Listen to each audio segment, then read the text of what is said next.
அவர் science teacher, அவர் English teacher அப்படின்னு சொல்லப்படுது. Subject விஷயத்துலேருந்து எந்தெந்த நாலேஜ் அவங்களுக்கு இருக்குது அப்படின்ட்டு நம்ம கொஸ்டின்ஸ் கேட்கலாம்.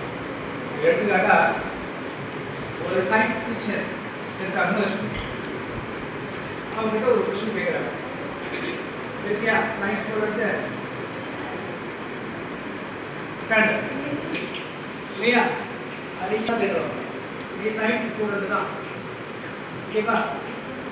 நெக்ஸ்ட் வந்து இயற்பியல், வேதியியல், ஒவ்வொரு துறையிலையும் நீ சப்ஜெக்ட் வைஸாக இருக்குன்னா மீதியல், இந்த மாதிரி கொஸ்டின்ஸ் எல்லாம் கேட்கலாம். ஒரு ஷார்ட்டாக சொல்லிடுங்க, நீ வந்து அதிகமாக வந்து அவங்கள்ட்ட வந்து கொஸ்டின்ஸ் எல்லாம் கேட்குற சார், டைம் வேஸ்ட் பண்ணுறதுனால இருக்கிற டைம் பிரகாரம் நான் தான் பண்ணிடுறேன் உங்களுக்கு விட்டுருக்கலாம் அப்படிங்கிற மாதிரி சொல்கிறாங்கன்னு வச்சுக்கோங்க.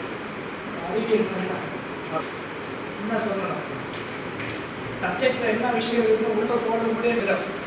அறிவு ரெண்டுக்குமே ஏதாச்சும் சமமாக இருக்குன்னு பார்த்தீங்கன்னா கண்டிப்பாக இருக்கும். அறிவியல் என்பது ஒன்று கிடையாது, உண்மைகளின் தொகுப்பு, அவ்வளோதான்.